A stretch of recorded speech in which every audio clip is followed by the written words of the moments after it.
Hassan ticket ಗೊಂದಲ ಬಗೆಹರಿಸುವಂತಹ ಸಭೆ ಮುಂದೂಡಿಕೆ ಮಾಡಲಾಗಿದೆ. ಹಾಗಿದ್ರೆ ಎಚ್ಡಿಕೆ ಗಮನಕ್ಕೆ ತರದೆ ಸಭೆ ಮುಂದೂಡಿದ್ದು ನಿಜಾನಾ? ಮತ್ತಷ್ಟು ಗೊಂದಲದ ಗೂಡಾಗಿದೆ ಹಾಸನದ ಟಿಕೆಟ್ ಫೈಟ್.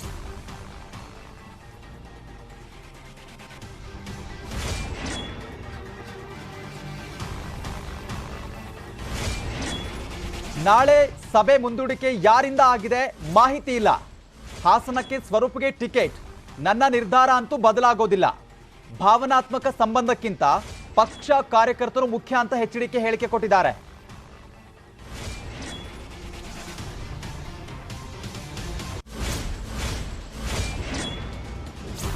ಕಾರ್ಯಕರ್ತರಿಗೆ ಟಿಕೆಟ್ ವಿಷಯದಲ್ಲಿ ನಿಲುವಿನಲ್ಲಿ ಬದಲಾವಣೆ ಆಗೋದಿಲ್ಲ. ನನ್ನ ಹೋರಾಟದಲ್ಲಿ ಗೊಂದಲ ಸೃಷ್ಟಿಸಿದವರ ಬಗ್ಗೆ ನಾನು ಮಾತನಾಡೋದಿಲ್ಲ. ಚಿಕ್ಕಮಗಳೂರು ಪಂಚರತ್ನ ರಥಯಾತ್ರೆಯಲ್ಲಿ ಎಚ್ಡಿಕೆ ಆಕ್ರೋಶವನ್ನ ಹೊರಹಾಕಿದ್ದಾರೆ. ಯಾಕಂತಂದ್ರೆ ನಾಳೆ ಈ ಒಂದು ಟಿಕೆಟ್ ಗೊಂದಲದ ಇತ್ಯರ್ಥ ಆಗುತ್ತೆ ಅನ್ನುವಂತ ಹೇಳಿಕೆ ಕೊಟ್ಟಿದ್ರು. ಸೊ ಈಗ ನೋಡಿದ್ರೆ ಇದ್ಯಾವುದು ಗೊತ್ತಿಲ್ಲ ಅನ್ನುವಂತ ಹೇಳಿಕೆಯನ್ನ ಕೊಡ್ತಿದ್ದಾರೆ ಎಚ್ ಡಿ ಕುಮಾರಸ್ವಾಮಿ ಅವರು.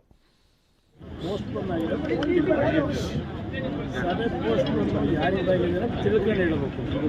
ಪೋಸ್ಟ್ಪೋನ್ ಆದರೂ ಸಹ ಹಾಸನದಲ್ಲಿ ನನ್ನ ಸ್ಟ್ಯಾಂಡ್ ಏನಿದೆ ಆ ಸ್ಟ್ಯಾಂಡಲ್ಲಿ ಬದಲಾವಣೆ ಇಲ್ಲ. ನನ್ನ ಕಾರ್ಯಕರ್ತರು ಇವತ್ತು ಗೌರವ ಸಿಗಬೇಕು. ನನ್ನ ಕಾರ್ಯಕರ್ತರಿಗೆ ಗೌರವ ದೊರಕತಕ್ಕಂಥ ನಿಟ್ಟಿನಲ್ಲಿ ನನ್ನ ಸ್ಟ್ಯಾಂಡ್ ಏನಿದೆ ಕಳೆದ 2 ವರ್ಷದಿಂದ ಅಲ್ಲಿಯ BJPಯ ದುರಂಕಾರದ ಅಭ್ಯರ್ಥಿಗೆ ಒಬ್ಬ ಕಾರ್ಯಕರ್ತನ ಚುನಾವಣೆ ನಿಲ್ಲಿಸಿ ಗೆಲ್ಲಿಸ್ತಕ್ಕಂಥ ಸಾಮರ್ಥ್ಯ ಇದೆ ಈ ಪಕ್ಷಕ್ಕಿಂತ ಇರುತ್ತೆ. ಇಲ್ಲಿ ಸಭೆ ಮುಂದಾಗ್ತಕ್ಕಂಥದ್ದಕ್ಕೆ ಪಕ್ಷದಲ್ಲಿ ದೇವರಾಜ್ ಅಂತ ಇದ್ದಾರೆ ವ್ಯವಸ್ಥಾಪಕರು, ಬಹುಶಃ ರಾಷ್ಟ್ರೀಯ ಅಧ್ಯಕ್ಷ ಹೇಳಿದ್ದಾರೋ ಯಾರೇನು ಮುಂದಾಕಿದ್ದಾರೋ ಗೊತ್ತಿಲ್ಲ ನನಗೆ. ನಾನು ಇಲ್ಲಿ ಸಭೆಯಲ್ಲಿ ಭಾಗವಹಿಸ್ಕೊಂಡು ನನ್ನ ಕಾರ್ಯಕ್ರಮ ನಾನು ಮುಂದುವರಿಸಿದ್ದೇನೆ. ಅದ್ರ ಬಗ್ಗೆ ತಿಳ್ಕೊಳ್ತೀನಿ. ಸಭೆ ಮುಂದಾಗ್ತಕ್ಕಂಥ ನಿರ್ಣಯ ಏನಾದರೂ ರಾಷ್ಟ್ರೀಯ ಅಧ್ಯಕ್ಷರು ಮಾಡಿದ್ರು ಸಹ ನಿಮಗೇನು ಯಾವ ಆತಂಕ ಬೇಡ. ಆ ಒಂದು ಸೀಟಿನ ವಿಷಯದಲ್ಲಿ ನನ್ನ ಸ್ಟ್ಯಾಂಡ್ ಈ ಪಕ್ಷ ಅಧಿಕಾರಕ್ಕೆ ತರಬೇಕು ಅಂತಕ್ಕಂಥದ್ದು ನನ್ನ ಹೋರಾಟ ಇದೆ. ಆ ಹೋರಾಟಕ್ಕೆ ಎಲ್ಲೂ ಲೋಪಗಳು ಬರಬಾರ್ದು. ಆ ರೀತಿ ತೀರ್ಮಾನ ನಿಂತು ಮಾಡ್ತಕ್ಕಂಥದ್ದು ಇಲ್ಲಿವರೆಗೆ ಹಾಸನದ ರಾಜಕಾರಣದಲ್ಲಿ ನಾನು ಇಂಟರ್ಫಿಯರ್ ಆಗಿಲ್ಲ, ಭಾಳ ಸ್ಪಷ್ಟವಾಗಿ ಹೇಳ್ತೀನಿ. ಆದರೆ ಇವತ್ತು ಇಂಟರ್ಫಿಯರ್ ಆಗಬೇಕಂತ ಅವಶ್ಯಕತೆ ಬಂದರೆ, ಯಾಕೆಂದರೆ ಮುಂದಿನ ದಿನದಲ್ಲಿ ಪಕ್ಷ ಉಳಿಸಬೇಕಾಗಿದೆ, ದೇವೇಗೌಡರ ಹೆಸರು ಉಳಿಸಬೇಕಾಗಿದೆ. ಯಾವುದೇ ಇಲ್ಲಿ ಭಾವನಾತ್ಮಕ ಸಂಬಂಧಗಳು ಇಲ್ಲಿಯವರೆಗೆ ನಾನು ತಲೆಬಾಗಿದ್ದೇನೆ. ಭಾವನಾತ್ಮಕ ಸಂಬಂಧಕ್ಕಿಂತ ನನಗೆ ಪಕ್ಷದ ಕಾರ್ಯಕರ್ತರು, ಈ ನಾಡಿನ ಜನತೆ ಹಿತ ಮುಖ್ಯ. ಇದನ್ನು ಭಾಳ ಸ್ಪಷ್ಟವಾಗಿ ಹೇಳ್ತಾ ಇದ್ದೇನೆ. ನಾನು ಭಾವನಾತ್ಮಕ ಒಂದು ವಿಷಯದಲ್ಲಿ ಇಲ್ಲಿಯವರೆಗೆ ಹಲವಾರು ವಿಷಯದಲ್ಲಿ ಈಡಾಗಿದ್ದೇನೆ ಪಕ್ಷದ ಸಂಘಟನೆ ಸಂದರ್ಭದಲ್ಲಿ. ಆದರೆ ಈ ಸಾರಿ ನನಗೆ ಭಾವನಾತ್ಮಕ ಸಂಬಂಧಕ್ಕಿಂತ ಹೆಚ್ಚಾಗಿ ಈ ನಾಡಿನ ಜನತೆ ಹಿತ ಮುಖ್ಯ. ಆ ಒಂದು ಹಿನ್ನೆಲೆಯಲ್ಲಿ ಈ ಒಂದು ಚುನಾವಣೆಯಲ್ಲಿ ಹಾಸನದ ಅಭ್ಯರ್ಥಿಯನ್ನು ಆಯ್ಕೆ ಮಾಡಬೇಕಾದ್ರೆ ಕಾರ್ಯಕರ್ತರ ಅಭಿಪ್ರಾಯ ಅಲ್ಲಿ ಏನಿದೆ ಆ ಅಭಿಪ್ರಾಯಕ್ಕೆ. ಇನ್ನು ಬೆಳಗ್ಗೆ ತಾನೇ ಕುಮಾರಸ್ವಾಮಿ ನಾಳೆ ಹಾಸನ ಟಿಕೆಟ್ ಗೊಂದಲಕ್ಕೆ ತೆರೆ ಎಳಿತೀನಿ ಅಂತ ಹೇಳಿದ್ರು. ಆಮೇಲೆ ಸಭೆ ನಡೆಯುವಂತ ವಿಷಯನೇ ನನಗೆ ಗೊತ್ತಿಲ್ಲ ಅಂತ ಎಚ್ ಡಿ ರೇವಣ್ಣ ಕೂಡ ಜಾರ್ಕೊಂಡ್ರು. ರಾತ್ರಿ ಸಭೆಯನ್ನ ದೇವೇಗೌಡರೇ ರದ್ದು ಮಾಡಿದ್ದಾರೆ ಅಂತ ಪ್ರಜ್ವಲ್ ರೇವಣ್ಣ ಪತ್ರ ಬರೆದಿದ್ರು. ರೇವಣ್ಣ ಅವ್ರನ್ನಲ್ಲಿ ರೇವಣ್ಣ ಅವ್ರನ್ನ 50,000ದಲ್ಲಿ ಸೋಲಿಸ್ತೀನಿ ಇದನ್ನೆಲ್ಲ 2 ವರ್ಷದಿಂದ ಹೇಳ್ತಾ ಇದ್ದಾರೆ. ನಾನು 2 ವರ್ಷದ ಹಿಂದೆನೇ ಹೇಳಿದ್ದೇನೆ, ಒಬ್ಬ ಸಾಮಾನ್ಯ ಕಾರ್ಯಕರ್ತನ ಚುನಾವಣೆ ನಿಲ್ಲಿಸಿ ಹಾಸನದಲ್ಲಿ BJP ಅಭ್ಯರ್ಥಿನ ಸೋಲಿಸ್ತೀವಿ ಅಂತಕ್ಕಂಥದ್ದನ್ನು. ಇವತ್ತು ಅದಕ್ಕೆ ನಾನು ಸ್ಟ್ಯಾಂಡ್ ಬದಲಾಗಿದ್ದೇನೆ. ನಾಳೆ ಆ ಕಾರ್ಯಕರ್ತರನ್ನೇನು ಕರೆದಿದ್ದೇನೆ ಅವ್ರಿಗೆಲ್ರಿಗೂ ಇವತ್ತು ನಿಮ್ಮ ಮುಖಾಂತರ ಹೇಳ್ತಾ ಇದ್ದೇನೆ, ನಾಳೆ ಸಭೆಯಲ್ಲೂ ಹೇಳ್ತೇನೆ. ಮುಕ್ತವಾದ ಅವಕಾಶ ಕೊಡ್ತಾ ಇದ್ದೇನೆ. ನಾನು ರೇವಣ್ಣ ಅವ್ರನ್ನೂ ಕರೀತಾ ಇಲ್ಲ ಸಭೆಗೆ, ಇನ್ನೊಂದು ಸ್ವರೂಪ್ ಅಂತಕ್ಕಂಥ ಅಭ್ಯರ್ಥಿ ಏನಿದ್ರೆ ಅವ್ರನ್ನೂ ಕರೀತಿಲ್ಲ. ನಾಳೆ ದಿನ ಅಂತಿಮವಾಗಿ ಕಾರ್ಯಕರ್ತರ ಅಭಿಪ್ರಾಯ ಪಡೆದು ತೀರ್ಮಾನ ಮಾಡ್ತೀನಿ. ನಮ್ಮ ಮೇಲೆ ಭ್ರಷ್ಟಾಚಾರ ಅಂತ ಹೇಳೋಕ್ಕಾಯ್ತಾ ಇಲ್ಲ. ಹುಡುಕುವೆ ಒಂದೇ ಒಂದು ಕುಟುಂಬ ರಾಜಕಾರಣದ ಬಿಟ್ಟರೆ ಇನ್ನೇನು ಹೇಳ್ತಾರೆ. ನಾನು ಇದನ್ನು ಚಾಲೆಂಜ್ ಆಗಿ ತಗೊಂಡು ಕ್ಷೇತ್ರದಲ್ಲಿ ಯಾವ ರೀತಿ ಮಾಡಬೇಕು ಅನ್ನೋದನ್ನ ನಮ್ಮ ಮುಖಂಡರುಗಳ ಜೊತೆ ಕೂತು ಮಾತಾಡಿ ಒಂದು ನಿರ್ಣಯಕ್ಕೆ ಬರಬೇಕಾಗ್ತದೆ.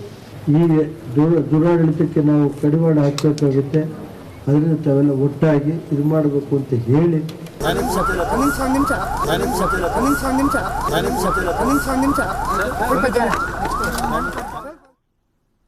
ಇನ್ನು ಹಾಸನ ಟಿಕೆಟ್ ಪಡೆದೇ ತೀರುವಂತಹ ಹಠಕ್ಕೆ ಬಿದ್ದಿದ್ದಾರೆ ರೇವಣ್ಣ ಫ್ಯಾಮಿಲಿ ಅವರು. ಇನ್ನು ಕಾರ್ಯಕರ್ತನಿಗೆ ಟಿಕೆಟ್ ಅಂತ ಎಚ್ಡಿಕೆ ಮತ್ತೆ ಘೋಷಣೆ ಮಾಡಿದ್ದಾರೆ.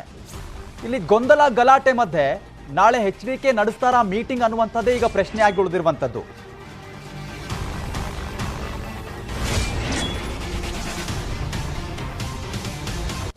ಇನ್ನು ಸಭೆ ಮುಂದೂಡಿದ್ರು ಕೂಡ ಬೆಂಗಳೂರಿನತ್ತ ಸ್ವರೂಪ್ ಬೆಂಬಲಿಗರು ಹೊರಟಿದ್ದಾರೆ. ಜೆಪಿ ಭವನಕ್ಕೆ ಹೋಗೋದಕ್ಕೆ ರೆಡಿಯಾಗಿದ್ದಾರೆ ಸ್ವರೂಪ್ ಬೆಂಬಲಿಗರು. ಸಭೆಯಲ್ಲಿ ಭಾಗಿಯಾಗಿ ಸಂದೇಶ ರವಾನಿಸ್ತಾರಾ ಮಾಜಿ ಸಿಎಂ ಕುಮಾರಸ್ವಾಮಿ ಅವರು.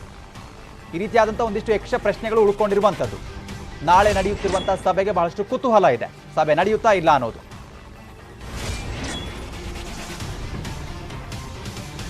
ಈ ಬಗ್ಗೆ ಮತ್ತಷ್ಟು ಮಾಹಿತಿಯನ್ನ ಪಡಿತಾ ಹೋಗೋಣ. ನಮ್ಮ ಪ್ರತಿನಿಧಿ ಕೃಷ್ಣಮೂರ್ತಿ ದೂರವಾಣಿ ಸಂಪರ್ಕದಲ್ಲಿ ಜಾಯ್ನ್ ಆಗಿದ್ದಾರೆ. ಕೃಷ್ಣ, ಇಲ್ಲಿ ಈ ಹಾಸನ ಟಿಕೆಟ್ ವಿಚಾರಕ್ಕೆ ಸಂಬಂಧಪಟ್ಟಂಗೆ ದಿನ ದಿನಕ್ಕೆ ಒಂದೊಂದು ಸ್ವರೂಪ ಪಡಿತಾ ಇದೆ. ಯಾಕಂದ್ರೆ ರೇವಣ್ಣ ಒಂದ್ ಕಡೆ ಬಗ್ತಾ ಇಲ್ಲ, ಕುಮಾರಸ್ವಾಮಿ ಅವರು ಒಪ್ತಾ ಇಲ್ಲ.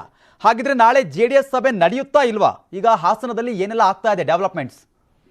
ಖಂಡಿತ ಚೇತನ್, ನೀವು ಹೇಳ್ತಿರ್ತಕ್ಕಂಥದ್ದು ಸತ್ಯ. ಯಾಕಂತ ಹೇಳಿದ್ರೆ ಕುಮಾರಸ್ವಾಮಿ ಅವರ ಏನು ಹೇಳಿಕೆ ಕೊಡ್ತಾರೆ, ಈ ಹೇಳಿಕೆಗೆ ಪದೇ ಪದೇ ಹಾಸನ ಟಿಕೆಟ್ ವಿಚಾರವಾಗಿ ನಾನು ನನ್ನ ಹೇಳಿಕೆಗೆ ಬದ್ಧನಾಗಿದ್ದೇನೆ ಎಂಬ ಹೇಳಿಕೆಯನ್ನ ಕುಮಾರಸ್ವಾಮಿ ಅವರು ಆಗಿಂದಾಗೆ ಕೊಡ್ತಾನೆ ಬಂದಿದ್ದಾರೆ. ಹಾಸನಕ್ಕೆ ಭಾವನೆ ರೇವಣ್ಣ ಅವರ ಅವಶ್ಯಕತೆ ಮತ್ತು ಅನಿವಾರ್ಯತೆ ಇಲ್ಲ ಎಂಬಂತಹ ಹೇಳಿಕೆಗೆ ನಾನು ಈಗಲೂ ಕೂಡ ಬದ್ಧ ಎಂಬಂತಹ ಮಾಹಿತಿಯನ್ನ ಇಂದು ಬೆಳಗ್ಗೆ ಶೃಂಗೇರಿಯಲ್ಲಿ ರವಾನೆ ಮಾಡಿದ್ರು. ಇದಕ್ಕೆ ರೇವಣ್ಣ ಕುಟುಂಬ ಈಗ ಸೆಡ್ಡು ಹೊಡೆದಿರ್ತಕ್ಕಂಥ ಕಾಣ್ತಿದೆ. ಯಾಕಂತ ಹೇಳಿದ್ರೆ ಹಾಸನ ವಿಧಾನಸಭಾ ಕ್ಷೇತ್ರದ ಟಿಕೆಟ್ ಅನ್ನ ಪಡೆದೇ ತಿರ್ಬೇಕು ಎಂಬಂತಹ ಪಟ್ಟನ್ನ ಹಿಡಿದಿರ್ತಕ್ಕಂತಹ ರೇವಣ್ಣ ಫ್ಯಾಮಿಲಿ ಸಂಜೆ ವೇಳೆಗಾಗ್ಲೇ ನಾಳೆ 4:30ಕ್ಕೆ ಬೆಂಗಳೂರಿನ JP ಭವನದಲ್ಲಿ ಏನ್ ಸಭೆಯನ್ನ ಕರೆದ್ರೆ ಈ ಸಭೆಗೆ ಹೋಗ್ಲಿಕ್ಕೆ ಆಗೋದಿಲ್ಲ ಎಂಬಂತಹ ಮಾಹಿತಿಯನ್ನ ಅವರ ಹೈಕಮಾಂಡ್ಗೆ ರವಾನೆಯನ್ನ ಮಾಡಿತ್ತು. ಅದರ ಹಿನ್ನೆಲೆಯಲ್ಲಿ ಅಲ್ಲಿಂದ ಕೂಡ ಅಲ್ಲಿನ ವ್ಯವಸ್ಥಾಪಕರು ಸಭೆಯನ್ನ ಮುಂದೂಡಿ ಒಂದು ಆದೇಶ ಪತ್ರವನ್ನು ಕೂಡ ಹೊರಡಿಸಿದ್ರು.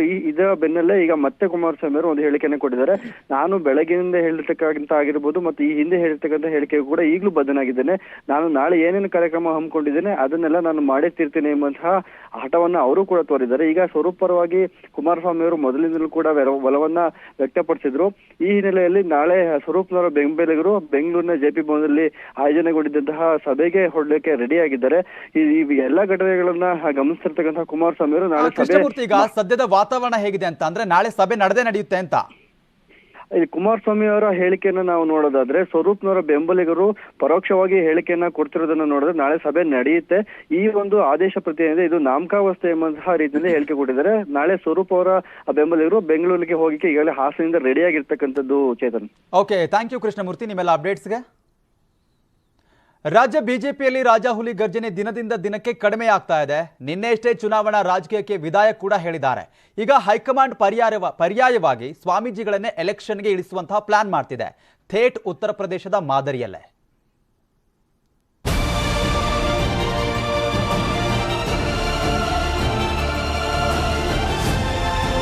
ಕೊನೆಯ ಅಧಿವೇಶನ ಅಂತೇಳಿ ನಾನು ಚುನಾವಣೆಗೆ ನಿಲ್ಲಲ್ಲ ಅಂತ ತೀರ್ಮಾನ ಮಾಡಿದ್ದೇನೆ. ಭಾರತೀಯ ಜನತಾ ಪಕ್ಷ ಹಿಂದುತ್ವ ದೊಡ್ಡ ಆಶಯವನ್ನು ಇಟ್ಕೊಂಡಿರುವಂಥ ಪಕ್ಷ. ಯಡಿಯೂರಪ್ಪ ಅವರು ಪ್ರಶ್ನಾತೀತ ನಾಯಕರು. ಎಸ್, ಬಿಜೆಪಿ ಪಾಲಿಗೆ ಬಿರುದಿನಂತೆ ರಾಜಾಹುಲಿಯೇ ಆಗಿದ್ದ ಮಾಜಿ ಸಿಎಂ BSY ಅವರ ಅರ್ಧ ಶತಮಾನದ ಹೋರಾಟ ಘರ್ಜನೆ ವಯಸ್ಸಿನ ಕಾರಣದಿಂದ ಕಡಿಮೆ ಆಗ್ತಿದೆ. ಇದು ಬಿಜೆಪಿ ಪಾಲಿಗೆ ರಾಜ್ಯದಲ್ಲಿ ಅತಿ ದೊಡ್ಡ ಹಿನ್ನಡೆ ಅನ್ನೋದು ಸುಳ್ಳಲ್ಲ. BSY ಬೆನ್ನ ಹಿಂದೆ ಒಂದು ಸಮುದಾಯ ಮಾತ್ರವಲ್ಲ, ಅಭಿಮಾನದ ಸುನಾಮಿಯೇ ಇತ್ತು. ಇದು ಪ್ರತಿ ಎಲೆಕ್ಷನ್ನಲ್ಲೂ ಮತ ತಂದುಕೊಡ್ತಿತ್ತು. ಇನ್ಮುಂದೆ ಈ ಮತಗಳು ವಿಭಜನೆಯ ಮುನ್ಸೂಚನೆ ಸಿಕ್ಕಂತಿದೆ. ಹೀಗಾಗಿಯೇ ಬಿಜೆಪಿ ಹೈಕಮಾಂಡ್ ತಲೆಯಲ್ಲಿ ಹೊಸ ಐಡಿಯಾ ಮೊಳಕೆ ಹೊಡೆದಿದೆ. ಅದೇ ಉತ್ತರ ಪ್ರದೇಶದ ಮಾಡೆಲ್. ಕರುನಾಡಿಗೆ ಉತ್ತರ ಪ್ರದೇಶದ ಮಾಡೆಲ್. ಬಿಜೆಪಿ ರಾಜ್ಯಾಧ್ಯಕ್ಷರಿಂದ ಮಠದ ಮಂತ್ರ. 2021ರಲ್ಲಿ BSY ಅವರನ್ನ ಸಿಎಂ ಸ್ಥಾನದಿಂದ ಕೆಳಗಿಳಿಸಿದಾಗ ಉತ್ತರ ಪ್ರದೇಶದ ಮಾದರಿಯಲ್ಲಿ ರಾಜ್ಯದ ಪ್ರಮುಖ ಸ್ವಾಮೀಜಿಯೊಬ್ಬರಿಗೆ ನಾಯಕತ್ವ ನೀಡಲಾಗುತ್ತೆ ಅನ್ನೋ ಗುಸುಗುಸು ಶುರುವಾಗಿತ್ತು. ಇದೀಗ ಅದರ ಮುಂದುವರೆದ ಭಾಗದ ಚರ್ಚೆ ಎಲ್ಲೆಡೆ ವ್ಯಾಪಿಸಲು ಶುರುವಾಗಿದೆ. ವೋಟ್ ಬ್ಯಾಂಕ್ಗಾಗಿ ದೊಡ್ಡ ಸಮುದಾಯಗಳ ಮಠಾಧಿಪತಿಗಳನ್ನ ಮುಂಚೂಣಿಯಲ್ಲಿ ಇಟ್ಟುಕೊಳ್ಳಲು ಬಿಜೆಪಿ ಮುಂದಾಗಿದೆ.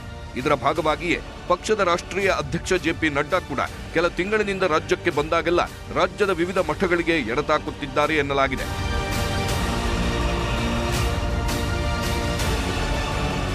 ಏನಿದು ಕೇಸರಿ ಹೈಕಮಾಂಡ್ ಮಠ ಮಂತ್ರ ಅನ್ನೋದನ್ನ ನೋಡೋದಾದ್ರೆ, ಉತ್ತರದಂತೆ ದಕ್ಷಿಣದಲ್ಲಿ ಹಿಂದುತ್ವ ಅಜೆಂಡಾ ಇಲ್ಲ ಅನ್ನೋದು ಬಿಜೆಪಿ ಹೈಕಮಾಂಡ್ಗೆ ಮನವರಿಕೆಯಾಗಿದೆ. ಅಲ್ಲದೆ ಧರ್ಮ ಸಮೀಕರಣ ಕೂಡ ಈ ಭಾಗದಲ್ಲಿ ಅಸಾಧ್ಯ. ಹೀಗಾಗಿ ಹಿಂದುತ್ವಕ್ಕಿಂತ ಜಾತಿ ಸಮೀಕರಣದ ಮೇಲೆ ಗಮನ ಹರಿಸಲಾಗ್ತಿದ್ದು ಮಠಾಧೀಶರನ್ನ ಮುಂಚೂಣಿಗೆ ತರಲು ಚಿಂತನೆ ನಡೆದಿದೆಯಂತೆ. ಹೀಗಾಗಿಯೇ ದೊಡ್ಡ ಸಮುದಾಯಗಳ ಮಠಾಧೀಶರ ಮೇಲೆ ಗಮನ ಹರಿಸಲಾಗ್ತಿದ್ದು ಕುರುಬ, ಪಂಚಮಸಾಲಿ, ಭೋವಿ, ವಾಲ್ಮೀಕಿ ಸಮಾಜದತ್ತ ಕಣ್ಣಿಡಲಾಗಿದೆಯಂತೆ. ಇವರಲ್ಲಿ ಒಬ್ಬರನ್ನ ಭವಿಷ್ಯದ ನಾಯಕನಾಗಿ ತಯಾರಿಗೆ ಪ್ಲಾನ್ ಮಾಡಲಾಗಿದ್ದು ಸಕ್ರಿಯ ರಾಜಕಾರಣ ಒಲವು ತೋರಿದ್ರೆ ಈ ಬಾರಿಯೇ ಸ್ಪರ್ಧೆಗೆ ಅವಕಾಶ ನೀಡಿ ಯೋಗಿ ಆದಿತ್ಯನಾಥ್ ಮಾದರಿಯಲ್ಲೇ ಬೆಳೆಸಲು ಚಿಂತನೆ ನಡೆಸಿದ್ದಾರೆ ಎನ್ನಲಾಗಿದೆ. ಭಾಳ ಮಂದಿ ಸ್ವಾಮಿಗಳು ನಿನ್ನಿಲ್ಲಿ ಮಣ್ಣು ನೋಡಿದ 7-10 ಮಂದಿ ಸ್ವಾಮಿಗಳು ವಿಧಾನಸೌಧಗಿದ್ದರು. ಸ್ವಾಮಿಗಳು ವಿಧಾನಸೌಧಕ್ಕೆ ಬರಬಾರ್ದು. ಮತ್ತು ಅವರೆಲ್ಲ ಸ್ವಾಮಿಗಳು ಹಿಂಗಿದ್ದಾಗ ಏನಾಗುತ್ತೆ ಸಹಜವಾಗಿ ಅವ್ರು ಹೇಳ್ಯಾರ ಸ್ವಾಮಿಗಳು ಮಠ ಬಿಟ್ಟು ಹೊರಗೆ ಬರೋದ್ರಿಂದ ವಿಧಾನಸೌಧ ಅಲ್ಲಿ ಬರೋದು ಸರಿಯಾದ ಆ ಕಂಟೆಕ್ಸ್ದಾಗ ಅವ್ರು ಹೇಳಿರ್ಬೋದು ನನಗೆ ಅನಿಸ್ತದೆ. ಭಾರತೀಯ ಜನತಾ ಪಕ್ಷ ಹಿಂದುತ್ವ ಅನ್ನುವಂಥದ್ದು ದೊಡ್ಡ ಆಶಯವನ್ನ ಇಟ್ಕೊಂಡಿರುವಂತ ಪಕ್ಷ. ಈ ರಾಜ್ಯದ ಎಲ್ಲ ಕ್ಷೇತ್ರಗಳಲ್ಲಿ ಬಹಳಷ್ಟು ಒಳ್ಳೆ ರೀತಿಯ ಒಂದು ಸೇವೆಯನ್ನ ಸಲ್ಲಿಸಿರುವಂತ ಮಠಮಾನ್ಯರು. ಅವರಿಗೆ ವಿಶೇಷವಾಗಿರ್ತಕ್ಕಂಥ ಒಂದು ಸ್ಥಾನಮಾನ, ಗೌರವನ್ನ ಈ ರಾಜ್ಯದ ಜನರು ಕೊಟ್ಟಿದ್ದಾರೆ. ಇಂಥ ಆಲೋಚನೆ, ಇಂಥ ವಿಚಾರ ಮತ್ತು ಸಿದ್ಧಾಂತ ಇರುವಂಥ ಭಾರತೀಯ ಜನತಾ ಪಾರ್ಟಿಗೆ ಎಲ್ಲರೂ ಭಾಗವಹಿಸುವಂಥದ್ದಾಗ್ಬೋದು. ಇವತ್ತು ಯೋಗಿ ಆದಿತ್ಯನಾಥರು ಅವರು ಸಹ ಒಂದು ಸನ್ಯಾಸಿಗಳಾಗಿದ್ದವರೇ. ಸನ್ಯಾಸಿಗಳಾಗಿರ್ನು ಇವತ್ತು ಹಲವಾರು ಜನ ಭಾರತೀಯ ಜನತಾ ಪಾರ್ಟಿಯಲ್ಲಿ ಶಾಸಕರಾಗಿದ್ದಾರೆ, ಮಂತ್ರಿಯಾಗಿದ್ದಾರೆ, ಲೋಕಸಭಾ ಸದಸ್ಯರಾಗಿದ್ದಾರೆ, ವಿವಿಧ ಸ್ಥಾನದಲ್ಲಿ ಕಾರ್ಯವನ್ನು ಮಾಡಿದ್ದಾರೆ. ಹಾಗಾಗಿ ಇದು ಎಲ್ಲರಿಗೂ ಸೇರಿರುವಂಥ ಪಕ್ಷ. ಹಾಗಾಗಿ ಎಲ್ಲರಿಗೂ ಮುಕ್ತವಾಗಿ ಆಹ್ವಾನ. BJPಯವರು ನಮ್ಮ ರಾಜ್ಯದಲ್ಲೂ ಸಹ ಕೆಲವು ಸ್ವಾಮೀಜಿಯವರ ಅವರ ಧಾರ್ಮಿಕ ಭಾವನೆಗಳನ್ನು ಇವತ್ತು ಜನತೆ ಮುಂದೆ ಇಟ್ಟು ಅವರ ಮುಖಾಂತರ ಚುನಾವಣೆ ನಡೆಸ್ತಕ್ಕಂಥದ್ದಕ್ಕೆ, ಆದರೆ ಆ ಒಂದು ಕ್ಷೇತ್ರಗಳ ಬಗ್ಗೆ ಜನತೆಯಲ್ಲಿ ಇಟ್ಟಿರ್ತಕ್ಕಂಥ ಒಂದು ದೈವಭಕ್ತಿ, ಗುರುಭಕ್ತಿ ಏನಿದೆ, ನಿಮ್ಮ ಸ್ವಾರ್ಥಕ್ಕೋಸ್ಕರವಾಗಿ BJP ನಾಯಕರಿಗೆ ಹೇಳೋದು, ನಿಮ್ಮ ಸ್ವಾರ್ಥಕ್ಕೆ ಆ ಕ್ಷೇತ್ರಗಳ ಬಗ್ಗೆ ಜನಗಳಲ್ಲಿ ತಪ್ಪು ಅಭಿಪ್ರಾಯ ಬರಲಿಕ್ಕೆ ಅವಕಾಶ ಕೊಡಬೇಡಿ. ಯಾರನ್ನ ಬೇಕಾದ್ರೂ ನಿಲ್ಲಿಸ್ಕೊಳ್ಳಿ. ನೀವು ಗೆಲ್ಲಿ, ನಿಮ್ಮ ಪಕ್ಷದವರನ್ನು ಗೆಲ್ಲಿಸಿ. 35 ನಾಯಕರಿಗೆ ಅಮಿತ್ ಶಾ ಸ್ಪೆಷಲ್ ಟಾಸ್ಕ್. ಸ್ವಾಮೀಜಿಗಳ ಬಗ್ಗೆ ಚರ್ಚೆ ಒಂದೆಡೆಯಾದ್ರೆ, ಮತ್ತೊಂದೆಡೆ ಅಮಿತ್ ಶಾ ಚಾಣಕ್ಯ ಸೂತ್ರ ಮುಂದುವರೆಸಿದ್ದಾರೆ. ವಲಸಿಗ ಶಾಸಕ, ಸಚಿವರು ಸೇರಿ 35 ಬಿಜೆಪಿ ನಾಯಕರಿಗೆ ಭರ್ಜರಿ ಟಾಸ್ಕ್ ನೀಡಿದ್ದು, ತಮ್ಮ ಜೊತೆಗೆ ತಮ್ಮ ಕ್ಷೇತ್ರದ ಸುತ್ತಮುತ್ತಲಿನ ಕ್ಷೇತ್ರಗಳನ್ನು ಗೆಲ್ಲಿಸೋ ಜವಾಬ್ದಾರಿ ನೀಡಿದ್ದಾರೆ. ರಾಜ್ಯ ಬಿಜೆಪಿಯ 35 ನಾಯಕರಿಗೆ ಅಮಿತ್ ಶಾ ಟಾಸ್ಕ್ ನೀಡಿದ್ದು, ಸ್ವಕ್ಷೇತ್ರ ಗೆಲ್ಲಬೇಕು, ಜೊತೆಗೆ ಇನ್ನೊಂದು ಕ್ಷೇತ್ರ ಗೆಲ್ಲಿಸಬೇಕು. ಅಲ್ಲದೆ ತಾವೇ ಅದು ಯಾವ ಕ್ಷೇತ್ರ ಅನ್ನೋದನ್ನ ಆರಿಸಿಕೊಳ್ಬೇಕು. ಆಯ್ಕೆ ಮಾಡಿಕೊಂಡಿರೋ ಕ್ಷೇತ್ರ ಕಳೆದ ಬಾರಿ ಬಿಜೆಪಿ ಸೋತಿರೋ ಕ್ಷೇತ್ರವಾಗಿರಬೇಕು. ಆ ಕ್ಷೇತ್ರದ ಸಂಪೂರ್ಣ ಜವಾಬ್ದಾರಿ ಹೊರಬೇಕು. ನಿಮ್ಮದೇ ಕ್ಷೇತ್ರ ಅಂತ ಕೆಲಸ ಮಾಡಬೇಕು. ನೀವೇ ಅಭ್ಯರ್ಥಿ ಅಂದ್ಕೊಂಡು ಚುನಾವಣೆ ನಡೆಸಬೇಕು. ಗೆಲ್ಲಿಸುವ ಮೂಲಕ ನಿಮ್ಮ ನಾಯಕತ್ವ ಸಾಬೀತುಪಡಿಸಬೇಕು ಅನ್ನೋ ಎಚ್ಚರಿಕೆ ನೀಡಿದ್ದಾರೆ. ಕೇಸರಿ ವಲಯದಲ್ಲಿ ದಿನೇ ದಿನೇ ಭಿನ್ನ ವಿಭಿನ್ನ ಪ್ರಯೋಗ, ಸ್ಪರ್ಧೆ ನಡೆಯುತ್ತಿದ್ದು, ಇದೆಲ್ಲ ಚುನಾವಣೆಯಲ್ಲಿ ಯಾವ ರೀತಿ ಪರಿಣಾಮ ಬೀರುತ್ತೋ ಕಾದು ನೋಡಬೇಕು. Bureau report, news 18. ಇವತ್ತು ದೆಹಲಿ ಕರ್ನಾಟಕ ಸಂಘದ 75ನೇ ವಾರ್ಷಿಕೋತ್ಸವ ನಡೆಯಿತು. ಪ್ರಧಾನಿ ಮೋದಿ ಭಾಗಿಯಾದ್ರು, ಮೋದಿ ಜೊತೆ ಸಿಎಂ, ಸಚಿವರು ಇದ್ರು ಕೂಡ. ಎಲ್ಲದಕ್ಕಿಂತ ಮುಖ್ಯವಾಗಿ ಸ್ವಾಮೀಜಿಗಳು ಭಾಗಿಯಾಗಿದ್ದು, ಕನ್ನಡದ ಜೊತೆ ರಾಜಕೀಯ ಭಾಷಣ ಕೂಡ ಮಾಡಿದ್ರು. ಈ ಕುರಿತು ಒಂದು ರಿಪೋರ್ಟ್ ಇದೆ, ಬನ್ನಿ ನೋಡ್ಕೊಂಡ್ ಬರೋಣ.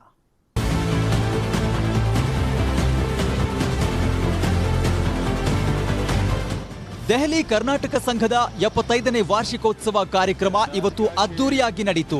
ತಲಕ್ಟೋರಾ ಒಳಾಂಗಣ ಕ್ರೀಡಾಂಗಣದಲ್ಲಿ ಪ್ರಧಾನಿ ನರೇಂದ್ರ ಮೋದಿ ನಗಾರಿ ಬಾರಿಸುವ ಮೂಲಕ ಕಾರ್ಯಕ್ರಮಕ್ಕೆ ಚಾಲನೆ ಕೊಟ್ಟರು.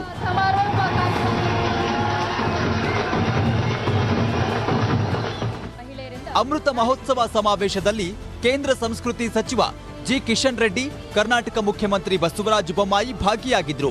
ಕಾರ್ಯಕ್ರಮಕ್ಕೆ ಬಂದ ಪ್ರಧಾನಿ ನಂಜಾವಧೂತ ಸ್ವಾಮೀಜಿ, ಪೇಜಾವರ ವಿಶ್ವಪ್ರಸನ್ನ ತೀರ್ಥರು, ಧರ್ಮಸ್ಥಳ ಧರ್ಮಾಧಿಕಾರಿ ವೀರೇಂದ್ರ ಹೆಗ್ಗಡೆ, ತರಳುಬಾಳು ಮಠದ ಶ್ರೀಗಳು, ಸುತ್ತೂರು ಶಿವರಾತ್ರಿ ದೇಶಿಕೇಂದ್ರ, ನಿರ್ಮಲಾನಂದನಾಥ ಸ್ವಾಮೀಜಿಗಳಿಗೆ ಶಿರಬಾಗಿ ನಮಿಸಿದ್ರು. ನರೇಂದ್ರ ಮೋದಿಜಿಯವರು ನಮ್ಮ ಇಂದಿನ ಈ ಗಳಿಗೆ ನಾವೆಲ್ಲರೂ ಕೂಡ ಕಣ್ತುಂಬಿಕೊಳ್ಳೋಣ, ಪಾಳೆಯೊಂದಿಗೆ ಸ್ವಾಗತಿಸೋಣ. ನೀವು ನೋಡ್ತಾ ಇರೋ ಹಾಗೆ ರೂಪಿಸೋದಕ್ಕೆ ಸಾಧ್ಯ ಆಗುತ್ತೆ. ಸಮಾವೇಶದಲ್ಲಿ ಮಾತನಾಡಿದ ಸ್ವಾಮೀಜಿಗಳು, ಮುಖ್ಯಮಂತ್ರಿಗಳು ಭಾರತದ ಜೊತೆ ಕರ್ನಾಟಕ ಕೀರ್ತಿ ಬಗ್ಗೆ ಕೊಂಡಾಡಿದ್ರು. ಪ್ರಧಾನಿ ಮೋದಿ ಕನ್ನಡಕ್ಕೆ ನಮಿಸಿದ್ರು. कर्नाटक के बिना हम भारत को परिभाषित नहीं कर सकते.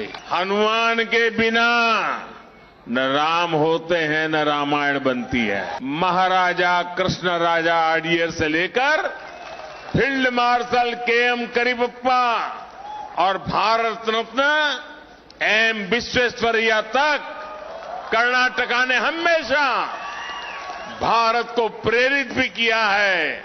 ಮೈಸೂರು ಮಹಾರಾಜರಿಂದ ಹಿಡಿದು ವಿಶ್ವೇಶ್ವರರಿಂದ ಹಿಡಿದು ಆ ಎಲ್ಲ ಕಾಯಕ ಯೋಗಿಗಳಿಗೆ, ಇಂಜಿನಿಯರ್ಗಳಿಗೆ ನಾನು ಅಭಿನಂದನೆ ಸಲ್ಲಿಸ್ತೇನೆ. ಸನ್ಮಾನ್ಯ ಪ್ರಧಾನಮಂತ್ರಿ ನರೇಂದ್ರ ಮೋದಿಜಿ ಅವರಿಗೆ ತಮ್ಮ $5 ಟ್ರಿಲಿಯನ್ ಕನಸಿಗೆ ಕರ್ನಾಟಕ ಬರುವಂತಹ ವರ್ಷಗಳಲ್ಲಿ $1 ಟ್ರಿಲಿಯನ್ ಖಂಡಿತವಾಗೂ ಆ ಕನಸಲ್ಲಿ ನಮ್ದು ಕೂಡ ಒಂದು ಭಾಗ ಇರ್ತದೆ ಅನ್ನುವಂತ ಮಾತನ್ನ ನಾನು ಹೇಳಕ್ಕೆ ಇಚ್ಛಪಡ್ತೇನೆ. ನಮ್ಮ ಭವ್ಯ ಭಾರತದ ಇಕಾನಮಿ ಇನ್ನು 1-2 ವರ್ಷಗಳಲ್ಲಿ $5 ಟ್ರಿಲಿಯನ್ $5 ಟ್ರಿಲಿಯನ್ ರೀಚ್ ಮಾಡಬೇಕು ಅಂತ ಒಂದು ಕನಸು ಇದೆ. ನಮ್ಮ ಕರ್ನಾಟಕ ಒಂದರಿಂದಲೇ $1 ಟ್ರಿಲಿಯನ್ ಇಕಾನಮಿಯ ಕಾಂಟ್ರಿಬ್ಯೂಷನ್ ನಾವು ಮಾಡ್ತೇವೆ ಅಂತಹ ಕನ್ನಡಿಗರು ಅಂತ ಅವರು ಹೇಳಿದ್ರಲ್ಲ, ಕನ್ನಡಿಗರ ಪರವಾಗಿ ಹೇಳಿರ್ತಕ್ಕಂಥ ಮಾತುಗಳನ್ನ ನಾವು ಅಭಿನಂದಿಸ್ತಾ कि हमारे प्रधानमंत्री जी सिर्फ एक राष्ट्र के नहीं पूरे विश्व के बड़े भाई के नाते हमें दिख रहे हैं. ಸಾವಿರಾರು ಕಲಾವಿದರನ್ನ ದಿಲ್ಲಿಯಲ್ಲಿ ಕನ್ನಡದ ಡಿಂಡಿಮವನ್ನ ಬಾರಿಸ್ಲಿಕ್ಕೆ ಅವ್ರು ಕೊಡ್ಕೊಂಡ್ ಬಂದಿದ್ದಾರೆ ಜೊತೆಯಲ್ಲಿ ಬೊಮ್ಮಾಯಿ ಅವರು. ಕಾರ್ಯಕ್ರಮದಲ್ಲಿ ಸಾಂಸ್ಕೃತಿಕ ಉತ್ಸವಗಳು, ಕರ್ನಾಟಕ ಪರಂಪರೆ ಸಾರುವ ನೃತ್ಯ ರೂಪಕಗಳನ್ನ ಮೋದಿ ಕಣ್ತುಂಬಿಕೊಂಡ್ರು.